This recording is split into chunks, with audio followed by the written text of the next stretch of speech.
जय हिंद दोस्तों। देखिए हम लोगों ने मेंस्ट्रुएशन में क्या मेंस्ट्रुएशन बनाने के जितने भी फार्मूले थे, मेंस्ट्रुएशन में क्या क्या चीज़ें हैं, सिलेंडर है, क्यूब है, क्यूबॉइड है, प्रिज्म है, पिरामिड है और शंकु है। ठीक है, क्या क्या चीज़ें हैं मैं बताऊंगा आपको कि आपको पहले सबसे पहले क्या पढ़ना पड़ेगा, प्रिज्म। क्या पढ़ना पड़ेगा, प्रिज्म। और प्रिज्म क्या होता है, प्रिज्म से रिलेटेड क्या है आपका सिलेंडर, ठीक है, आपका क्यूब और आपका क्यूबॉइड, ठीक है, और आपका पिरामिड है। और पिरामिड से क्या बनता है हमारा कोन, क्या बनता है। फिलहाल आपको पढ़ना सिर्फ प्रिज्म है, पढ़ना सिर्फ प्रिज्म से ही ये चीजें बनती हैं, प्रिज्म से ही पिरामिड बनता है, पिरामिड से कोन बनता है। मेरी बात को फिर से ध्यान से सुनिएगा। सबसे पहले आपको पढ़ना है प्रिज्म। क्या पढ़ना है, प्रिज्म। तो प्रिज्म से दो चीजें बनती हैं, नंबर एक सिलेंडर, और प्रिज्म से ही बनता है तुम्हारा क्यूब, और इससे ही तुम्हारा बनता है क्यूबॉइड, ठीक है। और प्रिज्म से ही तुम्हारा बनता है पिरामिड, और पिरामिड से बनता है तुम्हारा कोन। मेंस्ट्रुएशन खत्म। और गोला और वो है वो भी इसी में है, ठीक है, गोला हाफ स्फीयर और स्फीयर वो भी इसी में है। तो इसके फार्मूले कैसे बनते हैं कैसे नहीं, मैंने सारी चीज़ें डिटेल में बता रखी हैं। फिलहाल मैं यहाँ पर थोड़ा और बता दे रहा हूँ। जो प्रिज्म होता है, प्रिज्म एक ऐसी आकृति होती है जिसका टॉप और बॉटम सेम हो। प्रिज्म एक ऐसी आकृति होती है जिसका टॉप और बॉटम सेम हो, ठीक है। तो कोई भी आकृति आपके सामने हो, सिलेंडर हो, जैसे ये है, ये सिलेंडर है, तो इसका टॉप और बॉटम सेम है, मतलब ये भी सर्कल टाइप का और ये भी सर्कल टाइप का है। तो प्रिज्म का टॉप और बॉटम सेम होता है, प्रिज्म का टॉप और बॉटम। तो ये आकृति भी एक प्रिज्म की आकृति है, ठीक है। मैं आपको दूसरी आकृति दिखाऊं, ये तो ये भी एक प्रिज्म, क्योंकि इसका टॉप और बॉटम सेम है। टॉप और बॉटम सेम होना चाहिए, ऐसी आकृति को क्या कहते हैं, प्रिज्म। क्या कहते हैं, प्रिज्म। तो प्रिज्म का जो वॉल्यूम होता है, प्रिज्म का वॉल्यूम होता है वो होता है बेस एरिया इनटू हाइट, ठीक है। प्रिज्म का कर्ड सरफेस एरिया होता है, कर्ड सरफेस जो एरिया नहीं बक्र पृष्ठ होता है, प्रिज्म का जो बक्र पृष्ठ होता है वो होता है पेरीमीटर इनटू हाइट, ठीक है। और इसका जो टोटल सरफेस एरिया होता है, इसका जो टोटल सरफेस एरिया होता है वो होता है कर्ड सरफेस एरिया में टॉप का एरिया प्लस बॉटम का एरिया और जोड़ दीजिए। इस पे मैंने पूरी डिटेल वीडियो बना रखी है, सारा काम कर रखा है, ठीक है। तो यहाँ पे ज़्यादा डिटेल में नहीं जाएंगे, हम आते हैं डायरेक्ट सवालों की तरफ। हम आते हैं डायरेक्ट सवालों की तरफ कि सवाल कैसे सॉल्व करने हैं और कैसे नहीं करने हैं।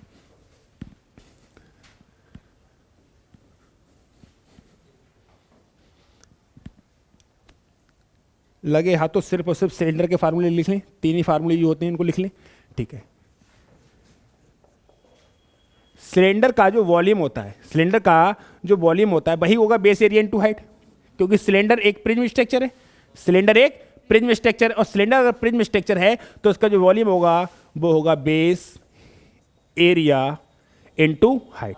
अच्छा मेरे भाई, जो सिलेंडर है इसका बेस कैसा दिख रहा है, सर्कल टाइप का। इसका बेस कैसा दिख रहा है, सर्कल टाइप का। तो उसका बेस एरिया क्या होगा, पाई आर स्क्वायर, क्योंकि सर्कल का एरिया क्या होता है, इनटू एच। तो वॉल्यूम क्या होता है, पाई आर स्क्वायर एच, ठीक है। इसका कर्ड सरफेस जो एरिया होता है वो होता है पेरीमीटर इनटू हाइट। तो मेरे भाई इसका पेरीमीटर क्या है, सर्कल टाइप का।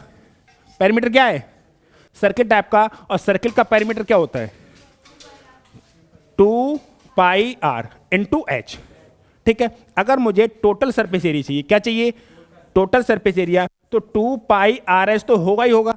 इसमें टॉप एरिया और बॉटम एरिया और जोड़ देंगे, टॉप एरिया बॉटम एरिया और जोड़ देंगे, बॉटम एरिया भी पाई आर स्क्वायर और टॉप एरिया भी पाई आर स्क्वायर, होगा नहीं होगा। तो साथ में 2 पाई आर स्क्वायर और जुड़ जाएगा। हम क्या करते हैं, 2 पाई आर यहां से कॉमन ले लें, 2 पाई आर यहां से कॉमन, तो क्या मिलेगा, एच प्लस आर। इन तीन फार्मूला का यूज होना है, सिर्फ इन तीन फार्मूला का यूज होना है और आपका सिलेंडर खत्म हो जाएगा। अब बड़े सवालों की तरफ, इसका मैंने पूरा डिटेल सॉल्यूशन की एक वीडियो बना रखी है, ठीक है, इससे पहले आप वहाँ पे देख सकते हैं। अब हर क्लास में डिटेल ही डिटेल होगा, फिर क्वेश्चन कब होगा, है ना। सवाल देखते हैं। सवाल कह रहा है कि 21 सेंटीमीटर ऊंचे और 5 सेंटीमीटर आधार की त्रिज्या वाले लंबवृत्तीय बेलन का आयतन कितना होगा। मेरे भाई हाइट कितनी दे रखी है, 21, और 5 सेंटीमीटर आधार की त्रिज्या, यानी कि आर कितना दे रखा है, 5। ये दे रखा है, और हमसे पूछा लंब वृत्तीय बेलन का आयतन कितना होगा। मेरे भाई जो बेलन का आयतन पूछा है ना, बेलन मतलब सिलेंडर, तो सिलेंडर का जो आयतन होता है वो क्या होता है, पाई आर स्क्वायर एच, यही होता है पाई आर स्क्वायर एच। देखो भाई पाई का मान जो लगाया जाता है वो 22/7 180 डिग्री में होता है, लेकिन आपको बताना है रेडियन में। अगर मान डिग्री में बताना हो तो पाई का मान 180 लगता है, और रेडियन बताना हो तो 22/7 लगता है। ठीक है, आर का मान 5 दे रखा था, तो 5 × 5, और एच का मान कितना दे रखा था, 21 दे रखा था। ठीक है, तो 7 से कट जाएगा, 7 × 21, फाइनली क्या आया कि 22 × 5 × 5 × 3, ये चीज आई। अब एक बात बताओ, हमें तो कुछ सोचना है, हम क्या सोचेंगे भाई, इनकी मल्टीप्लाई तो एक तरीका है, कर सकते हैं। 22 × 5 = 110, और 5 × 15, 15 × 11 = 165, यानी कि 1650। लेकिन मेरे भाई तुम ऐसे मत करना, तुम ऐसे मत करना। आपको एक बात हमेशा दिखेगी, पाई का मान क्या लगा रहे हो, 22/7, हर जगह पूरी मेंसुरेशन पाई का मान क्या लगेगा, 22/7। तो 22 में एक मनहूस नंबर है कौन, 11। तो आपके दिमाग में सबसे पहले क्लिक करना चाहिए कि 11 का मल्टीपल, आपके दिमाग में सबसे पहले क्लिक करना चाहिए 11 का मल्टीपल। दूसरी बात, आर का मान कितना दे रखा था, 5 दे रखा था। सुनो मेरी बात को बहुत ध्यान से सुनना, कि हम अभी तो हमारा फाइनल आंसर आ गया, ये तो हमारा फाइनल आंसर आ गया, लेकिन हम क्या एक्स्ट्रा सोच सकते थे उसके बारे में बात कर रहे हैं। कि पाई का मान आप क्या लगाओगे, 22/7, तो 22 में काय का मल्टीपल है, तो क्या 11 कट रहा है नीचे से, नहीं, तो जो भी आंसर होगा 11 का मल्टीपल होगा। बात नंबर 1।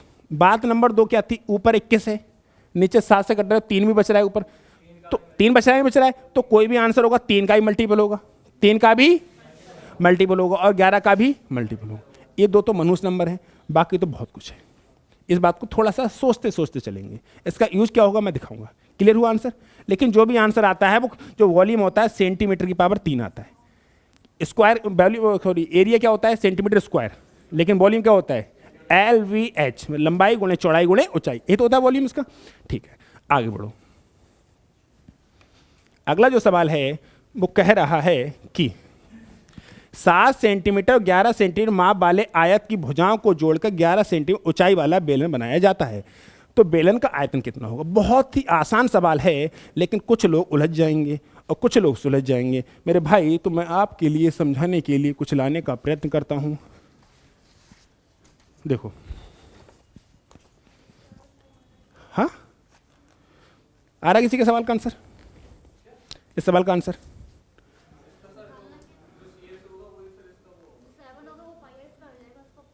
चलो समझा रहे। 7 सेंटीमीटर, ये खोपड़ी किसकी आ रही कैमरे में, किसकी आ रही, ठीक है चलो। 7 सेंटीमीटर 11 सेंटीमीटर माप वाले आयत की भुजाओं, आयत ऐसा होता है इसकी लंबाई अलग और चौड़ाई अलग, ये आयत है, लंबाई और चौड़ाई अलग अलग होती है, ये आयत है, ये फिगर क्या है, आयत है। बड़े ध्यान से सुनना, लोग उलझ जाएंगे।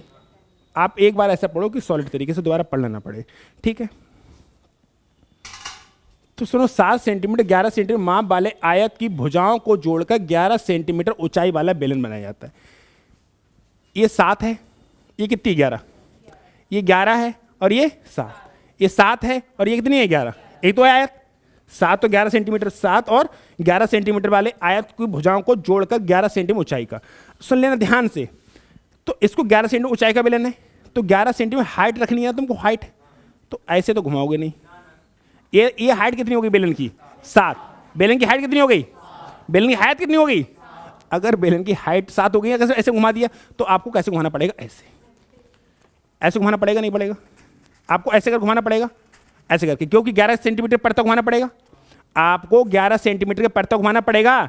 तो जो लंबाई थी 11 सेंटीमीटर, ये तो हाइट हो गई, ये क्या हो गई हाइट, ये क्या हो गई।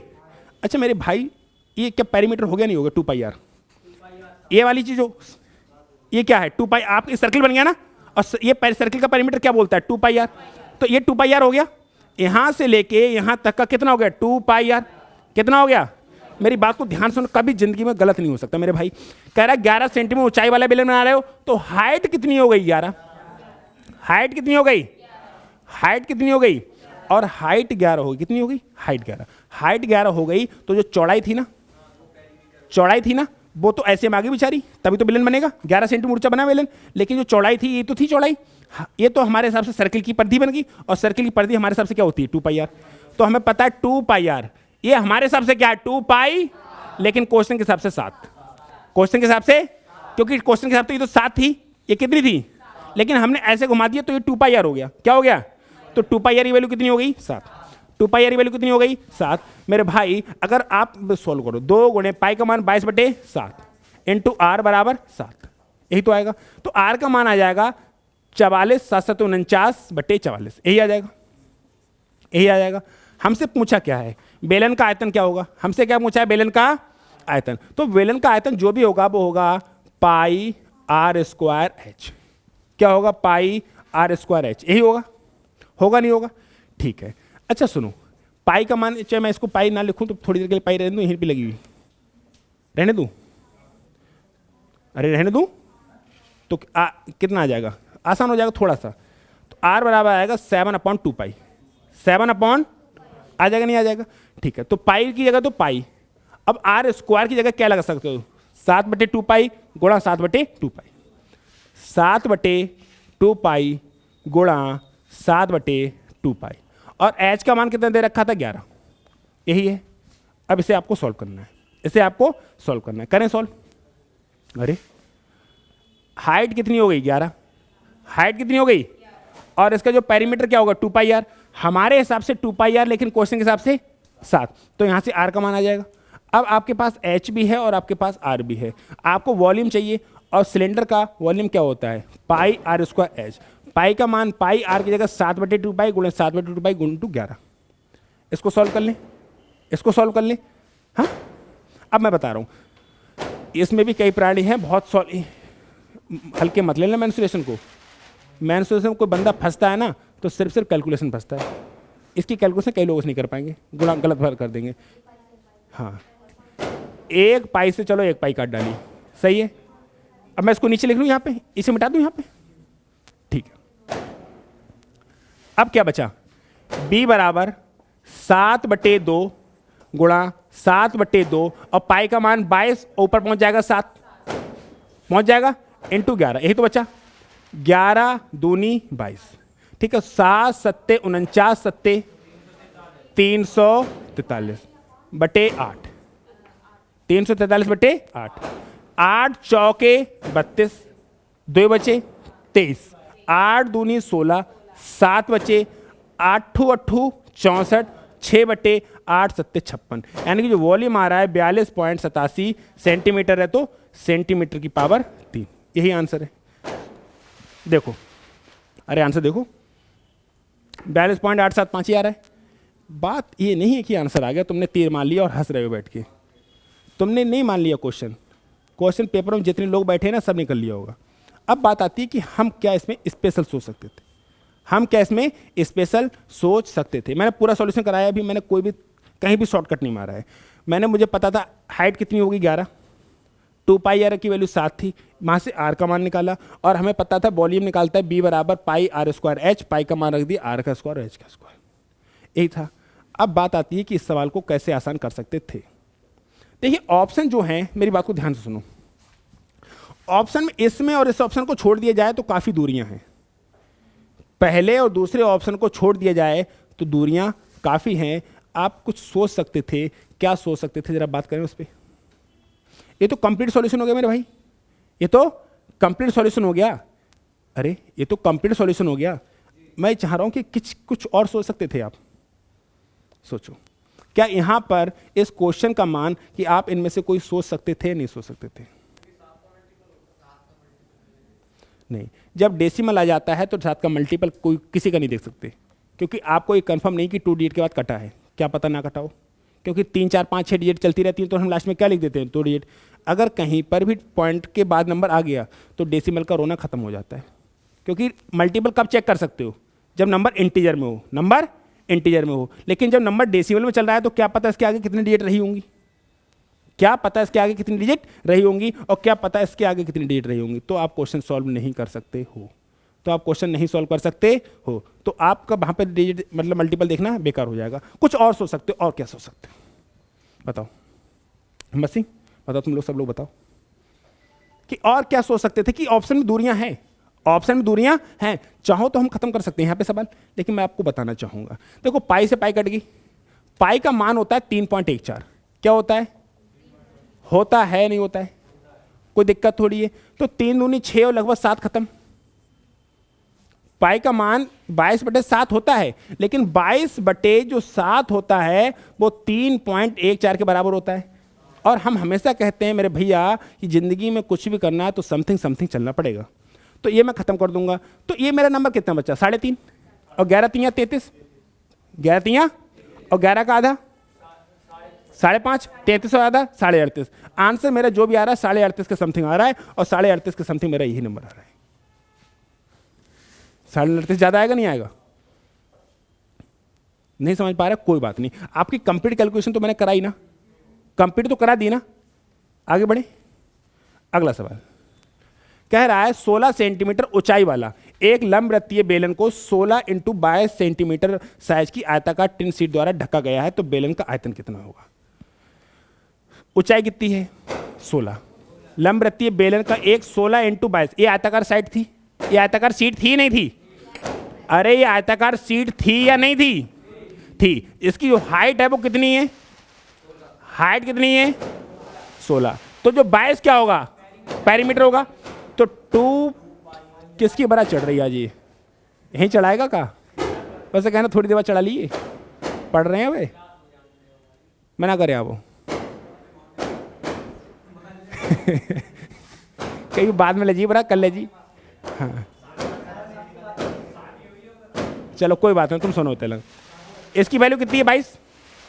इसकी वैल्यू कितनी है? अरे अगर 16 सेंटीमीटर ऊंचाई होगी, मेरी बात को ध्यान से सुनना, ये है एक 22 थी और एक 16 थी, आपको 16 सेंटीमीटर ऊंचाई करनी है, तो ऐसी तो दौड़ोगे, ऐसी तो बेलन बनाओगे, ऐसी तो मुड़ के बेलन बनाओगे, तो 16 सेंटीमीटर ऊंचाई हो गई। ये कितना था? 22। लेकिन ये सर्किल बन गया ना, तो सर्किल के हिसाब से क्या बन गया? पेरीमीटर। और पेरीमीटर क्या होता है? 2πr। यानी कि हमारे हिसाब से 2πr की वैल्यू 22 है, तो 2 × 22/7 × r बराबर कितना हो गया? 22। तो 22 से 22 कट जाएंगे, तो r बराबर आ जाएगा 7/2। r बराबर क्या आ जाएगा? और हमसे पूछा है बेलन का आयतन, तो बेलन का आयतन हमें पता है, बेलन का जो आयतन होता है वो होता है πr²h। पाई का मान 22/7, r का मान 7/2 और इंटू 7/2, और h का मान कितना मेरे भाई? 16। 7 से 60 कट जाएंगे, 2 दूनी 4 चौक 16। तो जो भी आंसर आ रहा है आपका 22 × 7 चौक 28 आ रहा है। 28 दूनी 56 560, अरे 28 दूनी 56 560 और 28 दूनी 56 560 और 56 616 इस सवाल का आंसर आ जाएगा। सेंटीमीटर की पावर 3 है, नहीं आया समझ में? अब अगर आयताकार शीट को काट के बेलन बनाया जाएगा तो आप बात को समझ पाओगे। अगर आयताकार शीट को काट के बेलन बना दिया जाए तो कोई दिक्कत होगी? कोई दिक्कत ही नहीं होगी, क्योंकि जो हाइट है वो तो हाइट है ही, लेकिन जो बच गई वो क्या हो जाएगा? पेरीमीटर। वो जो बच गया वो क्या हो जाएगा? पेरीमीटर। तो हाइट 16, पेरीमीटर 2πr की वैल्यू 22, r की वैल्यू निकाली 7/2। और हमें से पूछा क्या है? बेलन का आयतन। बेलन का आयतन क्या होता है? πr²h। पाई का मान 22/7, r का मान लगा दी h। आगे बढ़े, सही है ना? अगला सवाल 616 आ गया, और ऑप्शन बहुत दूर है, आराम से लगाओगे, मैं बता रहा हूँ, बिना सॉल्व करे। मैं अभी पूरा मेरा फोकस सॉल्यूशन पे है कि सॉल्यूशन भी आपके दिमाग में आना चाहिए, लेकिन ऑप्शन इतनी दूर है कि आप बिना सॉल्व करे लगा दो, नहीं लगा पाओगे। तो इतनी देख रहे हो कितनी दूर है? डबल डबल देख रहे हो कितना अंतर है? हाँ हाँ, आप 11 का मल्टीपल चेक कर सकते हैं, ये वाली बात आएगी। 7 का भी मल्टीपल आएगा। अरे अरे तो 7 का मल्टीपल तो चेक कर सकते हैं। दोनों चीजें हैं, दोनों चीजें हैं। अरे नहीं आ रहा है तो यहाँ सुनो, यहाँ पे नहीं तोड़ सकते हैं क्या हम? हाँ लास्ट देख लो, लेकिन लास्ट, हाँ लास्ट देख लो, हो जाएगा। फिलहाल कहीं से कहीं दिक्कत हो नहीं रही है, मतलब, लेकिन आपको कंप्लीट भी सॉल्यूशन आना चाहिए, कंप्लीट भी सॉल्यूशन आना चाहिए। हाँ 7 का मल्टीपल है तो 7 के मल्टीपल बनना है, 11 के मल्टीपल बनना है। कोई अरे नहीं, तुम लोग सुनो, जब मल्टीपल मैच होते हैं तो हम समथिंग समथिंग पे जाते हैं। हाँ बहुत ज़्यादा हम समथिंग समथिंग पे जाते हैं, जब मल्टीप्लाई मैच होते हैं तो हम समथिंग समथिंग पे जाते हैं, ये बात ध्यान है ना? आगे बढ़ो। देखो एक बेलन का व्यास 7 सेंटीमीटर है, व्यास होता है 2r, व्यास कितना होता है 2r, रेडियस का डबल टू डायमीटर होता है, ठीक है। तो जो रेडियस कितनी हो जाएगी मेरे भाई 7, अरे 3 पॉइंट में मत आना, पॉइंट आना स्वास्थ्य के लिए हानिकारक है। और उसकी ऊंचाई कितनी है 16, h बराबर कितना है 16, कह रहे हैं पाई का मान 22/7 का मान उपयोग करते हुए उस बेलन के पार्श्वीय फलक का क्षेत्रफल मतलब CA से। और हमें पता है कि जो सिलेंडर होता है क्या होता है, उसका जो CA से होता है कर्व सरफेस एरिया वो होता है 2 पाई RH, 2 पाई RH, ये तो होता है मेरे भाई 2 का मान 2, पाई का मान 22/7, R का मान 7/2 और H का मान है 16। यही तो सवाल है, 7 से 7 कट जाएंगे, 2 से 2 कट जाएंगे, तो 16 और 22 की गुणा आ रही है, 16 दूनी 32 320, 16 दूनी 32 320 और 32 352, लेकिन ये आएगा सेंटीमीटर स्क्वायर क्योंकि क्षेत्रफल है, क्या है क्षेत्रफल, तो सेंटीमीटर स्क्वायर, इस सवाल का आंसर आ जाएगा। सही है, आगे बढ़े। अगला सवाल कह रहा है 2 लंबवृत्तीय बेलनों की त्रिज्याओं का अनुपात है 2:3 और उनकी ऊंचाइयों का अनुपात है 5:4, तो उनके वक्र पृष्ठ के क्षेत्रफल का अनुपात बताओ। एक बात बताऊं मैं, काम की बात सुनो, इनके वक्र पृष्ठ के क्षेत्रफल का अनुपात पूछा है, तो पहले वाले का होगा 2 पाई R1 H1 होगा, दूसरे का जो होगा 2 पाई R2 H2 होगा नहीं होगा, होगा या नहीं होगा। अरे पहले वाले का वक्र पृष्ठ का क्षेत्रफल क्या होगा 2 पाई R1 H1 और दूसरे वाले का क्या होगा 2 पाई R2 H2, क्योंकि 2 पाई और 2 पाई तो कांस्टेंट है, तो इनसे तो कोई फर्क पड़ेगा नहीं। अब आएगा सिर्फ क्या R1 H1 और R2 H2। मेरी भाई कह रहा है उनकी त्रिज्याओं का अनुपात 2:3, यानी R1 और R2 का अनुपात था 2:3 और H1 और H2 का जो अनुपात है वो है 5:4, यही है। तो अगर आपको R1 और H1 करना पड़ेगा तो 2x5 का अनुपात 3x4, ये तो करना पड़ेगा। तो 5 दूनी 10 और 4 तियां 12, यानी कि 2 पंजे 10 और 2 छंग 12। अगली बार ऐसे मत करने बैठ जाना मेरे भाई। अब आपको एक बात समझ में आ गई, सिर्फ R1 H1 आएगा और इधर R2 H2 आएगा, तो तुरंत करते मेरे भैया 2 पंजे 10 और 3 चौक 12, क्योंकि 2 पाई तो दोनों में कॉमन है। ठीक है, समझ पा रहे हो नहीं समझ पा रहे हो, लेकिन अभी मैंने कंप्लीट सॉल्यूशन किया है कि ये है पहले सिलेंडर का वक्र पृष्ठ और ये है दूसरे सिलेंडर का वक्र पृष्ठ। इसका फार्मूला होता है तो 2 पाई से 2 पाई कट जाएगा, R1 H1 और R2 H2। सॉल्व करके आंसर आ गया, आ गया ना। अगला सवाल क्लियर हो पा रहा है ना। CSA कर्व सरफेस एरिया, हाँ तो इंग्लिश बोला कर, हाँ हाँ इंग्लिश हिंदी समझ नहीं आती है, हाँ तो कर्व सरफेस एरिया जो होगा, ठीक है, तो 2 पाई R1 H1 ये तो अंग्रेजी है, रेशियो 2 पाई R2 H2 जा भी अंग्रेजी है। मैंने कर्व सरफेस एरिया भी कही थी, ये दिस इज रेडियस का सबको आएगी, ये है रेडियस का रेशियो और ये है हाइट का रेशियो, समझ में आया। तो अब 2 पाई से 2 पाई कॉमन हो जाएगा। अब 2 पाई को हिंदी में क्या, 2 पाई तो 2 पाई ये 2 पाई, हाँ हाँ वक्र पृष्ठ। आपको पता है सिर्फ 3 चीजें हैं, वॉल्यूम को आयतन कहते हैं, वक्र पृष्ठ को कर्व सरफेस एरिया कहते हैं और संपूर्ण पृष्ठ को टोटल सरफेस एरिया कहते हैं। इसके अलावा कुछ है ही ना। इसमें थोड़ी सी दिक्कत होती है, कोई बात नहीं, इसको दूर करा देंगे। पार्श्विक का मतलब तुम भी समझ रहे हो, पार्श्विक मतलब लिमिटेड है, लिमिटेड का मतलब कर्व सरफेस एरिया, संपूर्ण तो का संपूर्ण टोटल पृष्ठ एरिया। हाँ, एक बेलन की त्रिज्या और ऊंचाई का अनुपात 5:7 है, यानी कि रेडियस और हाइट का रेशियो है 5 और 7। इसका मतलब पता है, रेडियस जो है वो 5 यूनिट है और जो हाइट है वो 7 यूनिट है, या रेडियस 5a है तो हाइट 7a है। यूनिट का मान जो कुछ भी मान लो, ए भी मान लो, बी मान लो, कुछ से फर्क नहीं पड़ता। और उसका आयतन कितना दे रखा है 550। हमें पता है जो आयतन होता है वो होता है पाई R² H। क्वेश्चन ने आयतन दे रखा है 550 बराबर पाई, R की जगह मैं क्या लगाऊंगा 25a² कर दूं। अरे R का मान 5a है ना, तो स्क्वायर कितना हो जाएगा 25a², और H का मान कितना लगाऊंगा 7a। H का मान कितना लगाऊंगा 7a। क्लियर हुआ। तो मेरे भाई इसका मान पाई का मान 22/7 कर दूं, 22/7। अब काटूं, 11 दूनी 22, 11 पंजे 55, 50 आ जाएगा, 25 दूनी 50 और 2 से कट गए 2। आई बात समझ में? और 7 से कट गए 7, तो a की पावर 3 बराबर आओ 1, मतलब a को मान 1। अगर a की पावर 3 का मान 1 है तो a बराबर कितना आएगा? 1। a बराबर कितना आएगा? 1। अब हमसे पूछा है तदनुसार उसके वक्र पृष्ठ का क्षेत्रफल कितने सेंटीमीटर। वक्र पृष्ठ क्षेत्रफल cs से पूछा है, तो cs से क्या होता है मेरे भाई? 2 पाई आर एच। वक्र पृष्ठ क्या होता है? 2 पाई आर एच। 2 का मान 2 है, पाई का मान एक बार देख लिया करो, कहीं वक्र पृष्ठ के पाई में तो नहीं दे रखी वैल्यू। अगर पाई में वैल्यू दे रखी है तो दिक्कत हो जाएगी, तो पाई का मान लगाना पड़ेगा। जगह खाली करो, 22/7। आर का मान कितना है? 5 और एच का मान कितना है? 7। कट जाएंगे, 22 दूनी 44 या 5 दूनी 10, 220, 220 सेंटीमीटर स्क्वायर, 220 सेंटीमीटर स्क्वायर। समझ पा रहे हो बातों को या नहीं समझ पा रहे हो? भाई देखो, रेडियस और हाइट का, इन्होंने रेडियस और हाइट का रेशियो दे रखा था। रेडियस हाइट का रेशियो क्या था? 5 और 7। क्या हम डायरेक्ट लगा सकते हैं कि 5 होगा 7 होगा? 5 का मल्टीपल हो सकता है या 7 का मल्टीपल हो सकता है?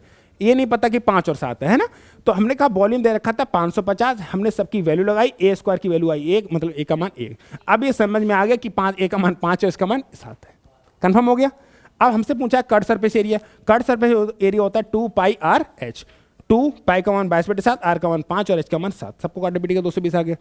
आगे नहीं आ गया? सही है, आगे बढ़ो। एक बेलन के वक्र पृष्ठीय क्षेत्रफल और कुल पृष्ठ क्षेत्रफल का अनुपात है 1:2। तदनुसार यदि उस लंबवृत्तीय बेलन के कुल पृष्ठ क्षेत्रफल का 616 सेंटीमीटर हो तो उसका आयतन कितना होगा? कई लोग उलझ जाएंगे सवाल में और ऐसे चकरा चकरा खा के गिरेंगे ना, समझ में नहीं आएगा कि उनका क्या करें जाए। ये सवाल मैं आपके लिए देता हूं कि आप पहले सॉल्व करो, फिर मैं आपको सॉल्व कराऊं। I give you 30 second, solve this question.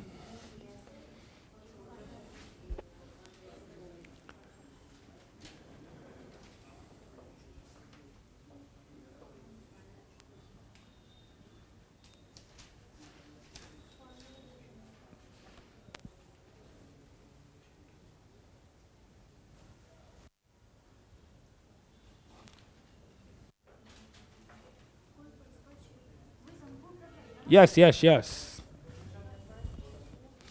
एक बेलन के वक्रीय पृष्ठ मतलब CSA, कट सरफेस एरिया, और कुल पृष्ठ मतलब टोटल सरफेस एरिया का रेशियो 1:2 दे रखा है। यदि उस लंबवृत्तीय बेलन का कुल पृष्ठ का क्षेत्रफल 616 है तो उसका आयतन कितना होगा? मैनी लोग इज उलझिंग इन दिस सवाल, बट यू नॉट उलझिंग इन दिस सवाल इफ यू मानिंग माई बात। बताएं, नहीं आ रहा? समझो, देखो मेरी बात को ध्यान से सुनना। कार्ड सरफेस एरिया और टोटल सरफेस एरिया का जो रेशियो है वो 1:2 है। ये कैमरे में दिख रहा है मोहित? अमित क्या नाम? अमन ऊपर दिख रहा है? सुनो सुनो, मेरी बात को ध्यान सुनना। CSA और TSA का रेशियो 1:2 दे रखा है। आपको एक बात ध्यान रखनी थी जिससे आपका स्पीड से आएगा आंसर। आएगा क्या आएगा? ये जो वैल्यू है ये 616 के बराबर है। अरे TSA कितना दे रखा है? तो ये वाला 308 के बराबर है या नहीं है? अरे सुनो सुनो ध्यान से, गांव वालों ध्यान से सुनो। CSA और TSA का रेशियो 1:2 था नहीं था? अगर ये वाली 616 को डोर कर रही तो ये वाली 308 को डोर करेगी? करेगी नहीं करेगी? ठीक है, आपको पता है कि CSA होता है 2 पाई आर एच होता है, बराबर कितना दे रखा है? 308 दे रखा है, नहीं दे रखा है? और आपको पता है कि जो TSA होता है वो दे रखा है 616। सॉल्यूशन देखो, पहली चीजों को समझो। TSA क्या होता है? 2 pi R H plus 2 pi R square, यही होता है। कार्ड सरफेस एरिया में टॉप एरिया बॉटम एरिया और जोड़ दिया, यही तो जुड़ता है। इसकी वैल्यू दे रखी है 616। कितनी दे रखी है? और इसका मान कितना है? 308। कितना है इसका मान? तो 2 पाई आर स्क्वायर का मान 308 बचेगा। ये वाली वैल्यू उधर घट जाएगी। अरे इसका मान कितना है 308 है नहीं। अभी मैं कंप्लीट सॉल्यूशन जा रहा हूँ, मैं शॉर्टकट पे नहीं आ रहा अभी। आप क्या अप्रोच सोचेंगे उस पर मैं जा ही नहीं रहा, मैं तो कंप्लीट सॉल्यूशन करा रहा हूँ अभी। ठीक है, तो 2 पाई आर स्क्वायर की वैल्यू इतनी है नहीं है। ठीक है, अब आपको निकालना है आर का मान, तो 2 गुणे 22/7 इंटू आर स्क्वायर बराबर 308। तो 22 से काटूं डायरेक्ट, 22 से कम बचे 8 और 22 चौक 88, 2 से काटूंगा तो 7, यानी कि आर स्क्वायर बराबर आ गया 49। तो आर बराबर कितना आ गया 7। आर बराबर कितना आ गया 7। अभी मैं कंप्लीट सॉल्यूशन पे जा रहा हूं, मैंने अभी कोई भी शॉर्टकट नहीं मारा है, कुछ भी नहीं बताया है। तो भाई 2 पाई आर एच की वैल्यू 308 थी। 2 पाई आर एच की वैल्यू कितनी थी? अरे 2 पाई आर एच की वैल्यू 308 थी। 2 पाई का मान 22/7, आर का मान 7 इंटू एच बराबर 308। तो 7 से 7 कट जाएंगे। अभी काटा था 22 से हमने, तो 22 का मान कितना आया था 14। 22 से एकम 22 बच्चे 8, 22 चौक 88, 2 से काटेंगे तो एच का भी मान कितना आ गया 7। एच का भी मान कितना आ गया? मेरी बात को ध्यान से सुनना, ध्यान से सुनना, ध्यान से सुनना। मैंने कुछ भी शॉर्ट करने मारा, पूरा सवाल कराया है। CSA और TSA का रेशियो दे रखा था 1:2, और जो TSA था वो 616 था, तो ये 308 होगा। होगा नहीं होगा? हमें पता है कि जो CSA 308 है, यानी कि 2 पाई आर एच की वैल्यू कितनी है 308, और TSA कितना दे रखा था 616। TSA क्या होता है 2 पाई आर एच, मतलब CSA कट सरफेस एरिया में टॉप एरिया बॉटम एरिया और जोड़ दो, 2 पाई आर एच की वैल्यू 616, और यहाँ से आर का मान निकाला 7, यहाँ से आर का मान निकाला 7, और हमने फिर आर का मान यहाँ पर रख दिया। अब किसी के दिमाग में आएगी कि यार तुमने यही सॉल्व क्यों नहीं किया? भाई यहाँ पर 2 वेरिएबल थे, आर और एच, एक क्वेश्चन एक थी, 2 वेरिएबल थे, आंसर कैसे निकाल लोगे?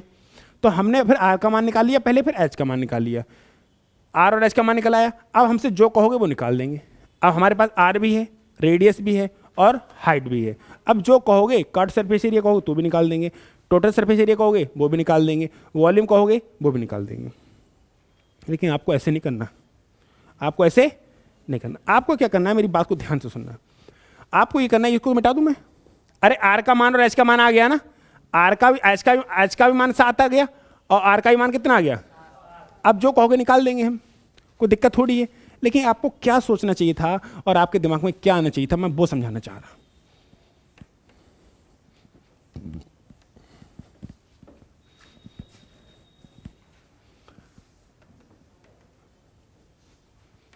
देखो मेरे भाई, ये वाली बात थी,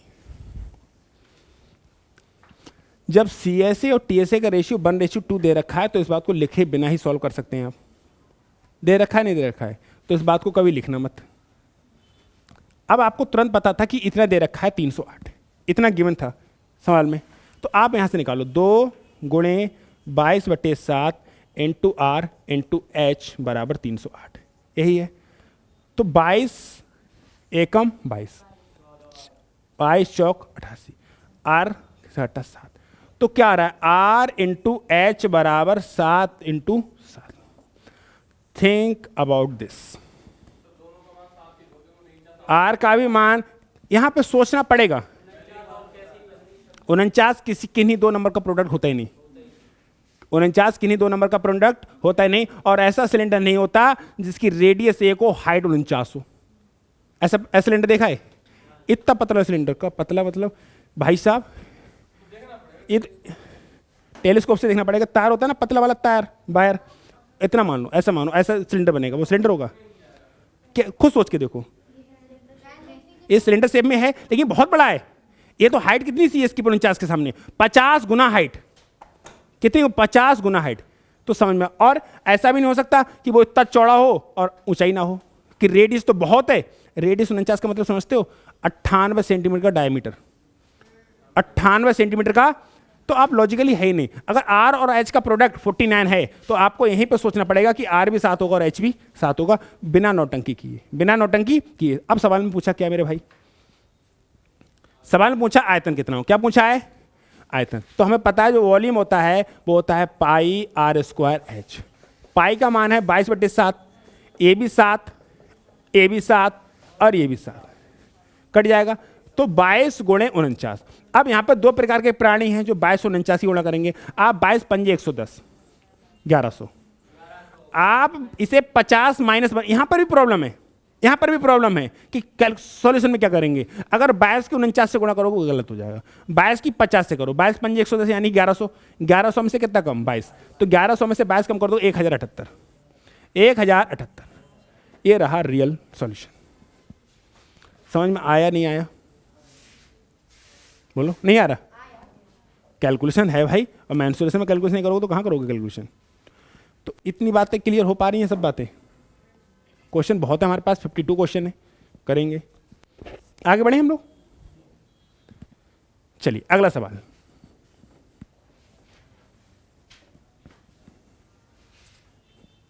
अगला जो सवाल है वो कह रहा है एक ठोस बेलन की कुल सतह क्षेत्रफल, मतलब टोटल सरफेस एरिया, कुल सतह का है ना, अरे सुन लो, एक ठोस बेलन की कुल सतह क्षेत्रफल कितना है, 662, 462। यदि उसके वक्र सतह का क्षेत्रफल कितना है, 1/3, तदनुसार उस बेलन की त्रिज्या कितनी है। सुनो, जो CSA है ना, CSA है ना, वो टोटल सरफेस एरिया का अगर ये 1 है तो ये 1/3 है, यानी कि अगर ये 3 है तो ये कितना है, 1। ऐसा ही तो कहा है, ऐसा ही तो कहा है। मैं आपको चीज़ समझाना चाहता हूँ मेरे भाई कि हर चीज़ को लिखने से काम नहीं चलता, और अगर आपने अपनी आदत बना ली है ना कि हर चीज़ को लिख के सॉल्व करेंगे तो मामला गलत हो जाएगा, तो मामला गलत हो जाएगा। मैं आपको एक चीज़ समझा रहा, सुनो, एक ठोस बेलन की कुल सतह का क्षेत्रफल और वक्री सतह का क्षेत्रफल दे रखा है, तो आपको क्या पता था कि 2πRh + 2πr², ये टोटल सरफेस एरिया लिख दिया मैंने। ये क्या लिख दिया, टोटल सरफेस एरिया लिख दिया मैंने, टोटल सरफेस एरिया लिख दिया। और टोटल सरफेस एरिया कितना दे रखा है, 462। कितना दे रखा है, 462। मैं चाहूँ और आपकी ज़िंदगी को तबाह करना चाहूँ तो मैं यहाँ पर थोड़ा सा सॉल्यूशन बड़ा कर दूंगा और आपको बड़ा मज़ा आएगा। ये 3 यूनिट की वैल्यू 462 को डिनोट करता है। सुनो मेरी बात को ध्यान से सुनना, अगर ये 3 यूनिट, क्योंकि टोटल सरफेस एरिया कितना है, 3 यूनिट, और कट सरफेस एरिया कितना है, 1, तो 3 यूनिट की वैल्यू अगर 462 है तो यूनिट का मान 462/3, 3 एकम 3, पंजे 15 और 3 चौक 12। यूनिट का मान कितना आ गया, 154। यूनिट का मान कितना आ गया, 154, और इसका मान 154 है मेरे भाई। 154 + 2πr² = 462। फिर करेंगे 2πr² = 462 - 154, इसमें से घटाओ 308 आ जाएगा, ठीक है। और ये 2πr² की वैल्यू है। अब हमें यहां से मान लगाना पड़ेगा 2 × 22/7 × r² = 308, और यहां से काटा पीटी करके आप r का मान आराम से निकाल, कितना आ रहा है, 7। चलो 7 आ गया। सुनो बड़े ध्यान से, बड़े ध्यान से सुन लो, क्या आपने पूरा सॉल्यूशन करके इतना कर लिया? और इतना सॉल्यूशन करने के बाद मुस्कुराने की जरूरत नहीं है। फिलहाल पूछा तो रेडियस ही, सिर्फ आर से काम चल जाएगा। मेरी बात को ध्यान से सुनना, आपको क्या करना था और क्या किया है, इस बात में समझाना चाह रहा। सुनो, टोटल सरफेस एरिया में, टोटल सरफेस एरिया क्या होता है, कट सरफेस एरिया में क्या जोड़ दो, टॉप और बॉटम का। बड़ी बात को ध्यान से सुनना मेरी बात को, और जिसने इन बातों को समझ लिया तो सॉल्यूशन 1/3 हो जाएगा। जितना बड़ा सॉल्यूशन है उसका 1/3 रह जाएगा हर सवाल में, लेकिन चीज़ों को समझना पड़ेगा। ये तो मैंने कंप्लीट सॉल्यूशन करा दिया मेरे भाई, ठीक है। इतना बड़ा मजा आ रहा है ना, बर्बाद कर देगा तुमको। ध्यान से सुनना, आपको क्या करना था और क्या नहीं मैं समझा रहा हूं। सुनो, टोटल सरफेस एरिया जो होता है, टोटल सरफेस एरिया होता है वो कट सरफेस एरिया में सिर्फ टॉप और बॉटम का तो जुड़ा होता है। ये वाली बात पता है या नहीं पता है? सुनो, अगर मैं चाहूं तो इतने छोड़ दिया तो आपके दिमाग में सिर्फ यही रहेगा, लेकिन इससे काम चलेगा नहीं। टोटल सरफेस जो एरिया होता है वो क्या होता है, कट सरफेस एरिया में क्या जोड़ दिया है, टॉप और बॉटम, यही जोड़ दिया है। अगर मैं टोटल सरफेस एरिया, मेरी बात सुनो, टोटल सरफेस एरिया होता है मेरा curve surface area plus top और बॉटम का एरिया, टॉप प्लस बॉटम, यही तो एरिया होता है, यही तो होता है। अगर मैं, मेरी बात को ध्यान से सुनो, अरे सुन लो, अगर मैं टोटल सरफेस एरिया में से कर्व सरफेस एरिया घटा दूं तो सिर्फ टॉप एरिया बॉटम एरिया तो बचेगा, बचेगा नहीं बचेगा? ये वाली बात घूम घूम के आएगी समझ में, लेकिन आ गई तो बड़ा मजा आ जाएगा। जो टोटल सरफेस एरिया होता है वो क्या होता है? Curve surface area plus top और बॉटम का एरिया, टॉप और बॉटम का एरिया, यही तो होता है। अगर मैं टोटल सरफेस एरिया में से कर्व सरफेस एरिया घटा दूं तो क्या मिलेगा? टॉप और बॉटम का मिलेगा, मिलेगा नहीं मिलेगा? बस, तो मुझे पता है टॉप और बॉटम का एरिया क्या होता है, पाई आर स्क्वायर, यही तो होता है। टोटल सरफेस एरिया था कितना? 4, दिखाना, 462, और उसका 1/3 वो था, एक में से 1/3 घट जाएगा तो क्या बचेगा? 2/3। This is the solution. उन पे काम नहीं चलेगा, इस पे काम चलेगा। मैं फिर से बताऊंगा। टोटल सरफेस एरिया क्या होता है? Curve surface area plus top area plus bottom area, यानी कि टोटल सरफेस एरिया में से कर्व सरफेस एरिया घटा दो तो टॉप और बॉटम का बचेगा, और टॉप और बॉटम का 2πr स्क्वायर होता है। टॉप और बॉटम का क्या होता है? 2πr स्क्वायर होता है। और टोटल कितना था? 462, अरे कुछ भी था, उसका 1/3 घटा दोगे तो बचेगा कितना? 2/3। 1/3 घटा दोगे तो बचेगा कितना? ये है सॉल्यूशन। इतना कुछ बच गया सिर्फ इस बात को सोचने से, सिर्फ इस बात को सोचने से। नहीं आया समझ में? इससे पहले वाला सवाल था, उसमें भी साफ साफ लिख सकते थे 2πr स्क्वायर बराबर 308, पूरी नौटंकी नहीं पेलनी थी। इससे पहले वाला जो सवाल था, घुमा घुमा के सवाल आ रहा है, क्योंकि 1/3 घटा रहे हो ना। अगर 1/3 घटा रहे हो तो बचेगा कितना? 2/3। अगर 1/3 घटा रहे हो तो बचेगा कितना? 2/3। बस ये सॉल्यूशन है, और हर बार यही करना पड़ेगा अगर सिलेक्शन लेना है तो। हर बार यही करना पड़ेगा, आपको अपनी आदत में डालना पड़ेगा कि मेरा सॉल्यूशन ये काम करेगा, पूरा लिखूंगा नहीं। You got it my point? समझ पा रहे हो? अब यहां से देखो कि इससे पहले वाला सॉल्यूशन देखो कितना बड़ा सॉल्यूशन था, अब कितना शॉर्ट हो गया। और अगर आपके दिमाग में ये वाली बात बैठ गई तो हर बार ये अप्लाई करोगे कि वो कंप्लीट वाला करोगे? ये वाला करो, क्यों तुरंत सोचोगे भाई टोटल सरफेस एरिया में कट सरफेस एरिया घटा दो, और कट सरफेस है कितना? 1/3, तो 1/3 घटा देगा तो 2/3 बचेगा। जो भी नंबर हो डजेंट मैटर, नंबर कितना? 462, 1/3 घटा दो कितना बचेगा? 2/3। इस बात को सोचना पड़ेगा। इससे पहले मैंने दोनों सॉल्यूशन करा दिए, जैसा मन करे वैसा कर लो। सही है, आगे बढ़े। गिरनी चक्कर ना लगा रही है। मैं एक बात बताऊं, घर पे बैठ के हम पढ़ते रहते हैं लेकिन चीज़ें रिकॉल नहीं होती, क्योंकि जैसे मैदान में अकेले दौड़ रहे हैं, अगर जैसे हम ऑनलाइन देख रहे हैं, कुछ भी देख रहे हैं, अरे भाई आ रहा है, क्योंकि मास्टर सबन सॉल्व कर रहा है। अब मास्टर देता ही नहीं घर के सॉल्व करने के लिए हम लोगों को, जब हम लोग सॉल्व करने हम करते नहीं सॉल्व। ये थोड़ी सी प्रॉब्लम होती है, ऑनलाइन ऑफलाइन थोड़ा फर्क पड़ता है, लेकिन गिरनी घूम जाएगी, चिंता ना करो। देखो, दो समान आयतन वाले बेलनों के व्यास कितना है? अगर मेरी बात को ध्यान से सुनना, अगर इनके D1 और D2 यानी कि डायमीटर का रेशियो 3:2 है, तो इनके रेडियस R1 और R2 का अनुपात कितना होगा? 3:2 ही होगा। मेरी बात को ध्यान सुनो, क्यों? क्योंकि डायमीटर का आधा होता है नहीं होता है? चचा निपट गए, तो क्या बचो? 3:2। अगर डायमीटर का जो रेशियो है वही रेशियो किसका रहेगा? काहे रहेगा? समझ में आया? अगर डायमीटर का रेशियो 3:2 है तो रेडियस का भी रेशियो 3 और 2 ही रहेगा, क्योंकि इसको आधा कर लो, इसको आधा कर लो, कोई फर्क नहीं पड़ रहा है। तो आप मेरी बातों को समझ गए, यानी कि R1 और R2 का जो रेशियो है वो कितना है? 3 और 2। इतनी बात पल्ले पड़ी। अब आगे बढ़ते हैं, सुनो। और ये बहुत सवाल बनते हैं, यहाँ पे लोग उलझते हैं, सवाल को टाइम लगा के करते हैं। कह रहा है यदि उनकी ऊंचाइयों में अनुपात क्या होगा? दो आयतन कैसे हैं? समान, यानी कि B1 बराबर क्या है? B2, यही दे रखा है। तो पहले वाले का आयतन क्या होगा? पाई R1 स्क्वायर H1। दूसरे वाले का आयतन क्या होगा? पाई R2 स्क्वायर H2, यही होगा। पाई से पाई निपट गई, ठीक है। तो H1 बटे H2 बराबर R2 बटे R1 का होल स्क्वायर होगा नहीं होगा? होगा नहीं होगा। और R2 कितना है? 2, और R1 कितना है? 3, इनका स्क्वायर होगा नहीं होगा? यानी कि H1 और H2 का जो रेशियो होगा 4/9 होगा कि नहीं होगा? ध्यान से सुनना, ध्यान से सुनना, इतनी बात समझ में आई? इतनी बात समझ में आई या ना आई? अब मैं यहाँ पे ब्रेकअप वाला मेथड लगाने वाला हूँ, समझना, क्योंकि मैंने पूरा सॉल्यूशन किया। R1 और R2 का रेशियो क्या अनुपात दे रखा था? 3:2। इनने कहा था वॉल्यूम इक्वल है, वॉल्यूम आर इक्वल, तो B1 और B2 इक्वल है, तो वॉल्यूम वन क्या होगा? पाई R1 स्क्वायर H1, और वॉल्यूम B2 क्या होगा? पाई R2 स्क्वायर H2।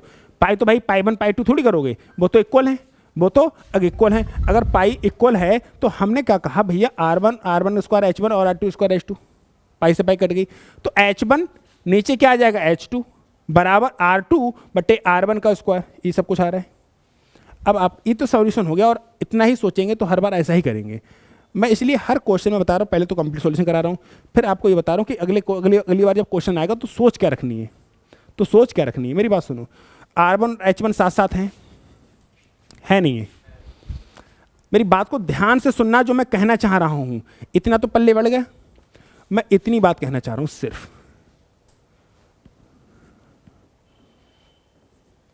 सुनो, जब हमें H1 और H2 निकालना है तो जो जिसके साथ होता है, अगर मुझे यहां से, मैं बता रहा हूं 3A बराबर 7B होता, तो मुझे अगर A और B का रेशियो लिखना पड़ता तो 7 और 3 लिखता, नहीं लिखता?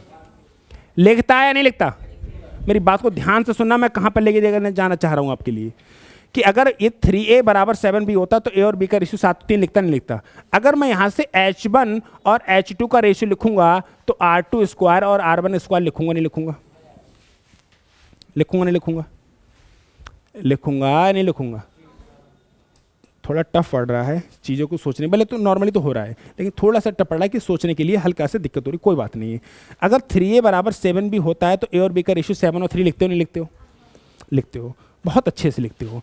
तो अब यहाँ पर सोचो कि R1 स्क्वायर H1 बराबर R2 स्क्वायर H2 होगा, और बहुत सवाल आते हैं, ऐसे बहुत सवाल बनते हैं, लेकिन लोग पूरा बनाने बैठ जाते हैं, टाइम को किल कर देते। बना तो लेते हैं, तो बनाने से काम थोड़ी चलता है। 99% संख्या को सवाल बनाना आता है, सवाल स्पीड से बनाना नहीं आता, और जिसको स्पीड से बनाना आता है वो सिलेक्शन ले लेता है।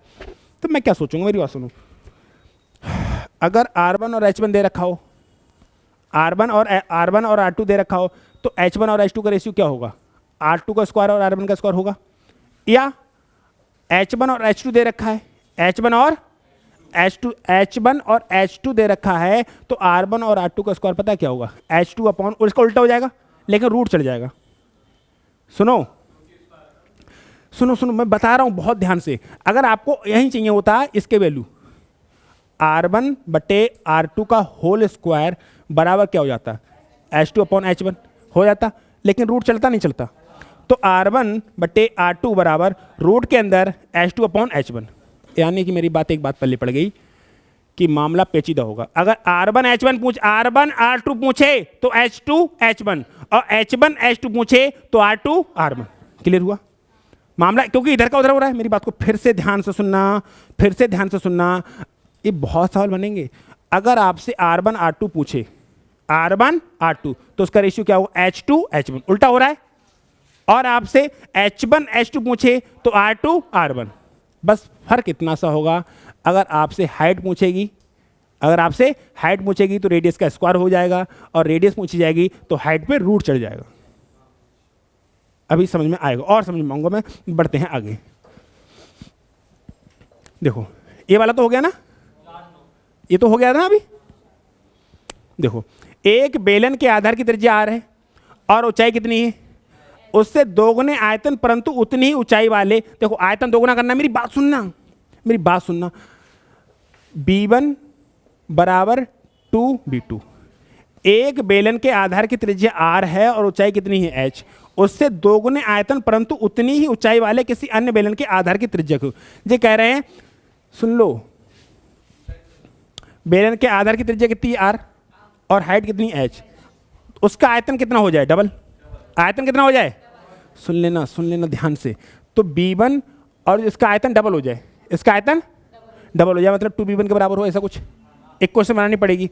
और मैं चाहता हूं आप इक्वेशन न बनाओ, मैं ये चाहता हूं कि आप कभी जिंदगी में इक्वेशन न बनाओ, क्योंकि देखो एक बेलन के आधार की त्रिज्या r और ऊंचाई कितनी h, उससे दोगुने आयतन, मतलब उसका आयतन दोगुना हो जाएगा। तो बराबर तो तभी हो जब इसको डबल करो, तभी तो बराबर हो पाएंगे। अरे इसका आयतन ऑलरेडी डबल है, तुम 2 से गुणा और कर दो तो 4 गुना नहीं हो जाएगा? तो हमें 2 से यहाँ गुणा करनी पड़ी, तभी तो बराबर होगा, तभी तो बराबर होगा। ठीक है, एक बेलन के आधार की त्रिज्या r और ऊंचाई h है, उससे 2 गुने आयतन, परंतु उतनी ही ऊंचाई वाले किसी अन्य बेलन के आधार की त्रिज्या कितनी होगी? 2b1 क्या होता है? पाई r स्क्वायर और h, ये करना पड़ेगा। इसका क्या होगा?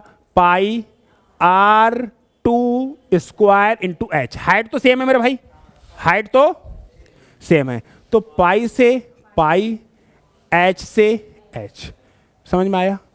तो जो R2 होना चाहिए, जो R2 होना चाहिए, तो मेरी बात सुनना, R2 का जो स्क्वायर है वो 2r स्क्वायर है नहीं है, तो R2 बराबर क्या आ जाएगा? √2r। आएगा नहीं आएगा?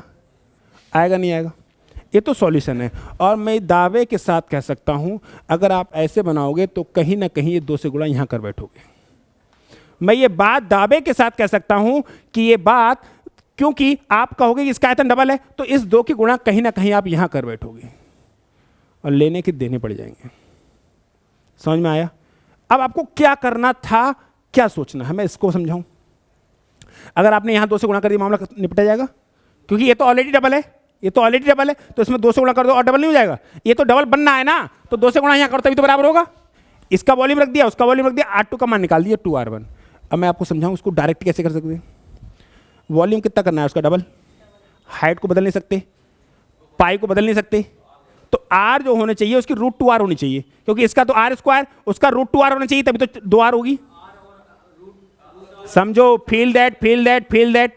मैं समझा रहा, समझा रहा, मैं बता रहा हूं, ध्यान से सुनना इन बातों को, ये मजाक नहीं है, थोड़ा सा टिपिकल है, लेकिन एक बार समझ में आ जाएगा तो अगली बार ऐसे ही क्वेश्चन करोगे, वरना तो करा तो दिया ना मैंने बना के। सुनो, अगर b1, सुनो, ये जो b1 है ये 2b1 आ रहा है, 2b2 आ रहा है, ऐसा आ रहा है। इसका है पाई r स्क्वायर h, और ये क्या है? पाई r की जगह कुछ भी रखना है, किसी का भी नंबर स्क्वायर करना है, और h सेम रखना है, यही तो रखना है, यही तो रखना है। ये डबल करना है, ये डबल करना है, तो r की जगह √2r रख दो, तभी तो डबल हो जाएगा, तभी तो डबल होगा। अभी तो डबल हो पाएगा। मेरी बात को ध्यान सुनना कि देखो, पाई और पाई से फर्क नहीं पड़ रहा, और h और h से फर्क नहीं पड़ रहा, तो ये वाली √2r होनी चाहिए, क्योंकि अगर वो √2r होगी तो स्क्वायर स्क्वायर करेंगे तो 2r square, r square cut जाएगा, 2 बचेगा। ये r स्क्वायर है, ये कितना है? 2r स्क्वायर है नहीं है, तो r कितना रखना पड़ेगा? √2r। r कितना रखना पड़ेगा? √2r, तब कहीं जाके डबल होगा। क्या रखना पड़ेगा? √2r। क्लियर हुआ? समझ पा रहे हो? 10 क्वेश्चन निपट गए हमारे। तो r कितना हो? मैं बता रहा हूं, अगर ये वाली r रख दो तो ये हो जाता 4 गुना। सुनो, ये वाला √2r है तो मर ही जाएगा, r ही पता नहीं, r रेडियस निकलेगी नहीं। ये रख दो तो आधा हो जाएगा, अगर ये रख दो तो आधा हो जाएगा, ये रख दो तो आधा हो जाएगा। r√2 रखना पड़ेगा, क्योंकि इसका स्क्वायर करेंगे तो r स्क्वायर, इसका स्क्वायर करेंगे तो तभी तो डबल हुआ। अगर स्क्वायर स्क्वायर कर दिया तो जाएगा 4r स्क्वायर, r स्क्वायर सारे को ये 4 गुना हो जाएगा। अब भी समझ में नहीं आ पा रहा है? और ये वाला तो कदापि नहीं हो सकता, क्योंकि r ही खत्म, r ही भी नहीं बच पाएगा। समझ पा रहे हो? हम मिलेंगे नेक्स्ट क्लास में। स्वस्थ रहिए, मस्त रहिए, पढ़ाई करने में व्यस्त रहिए।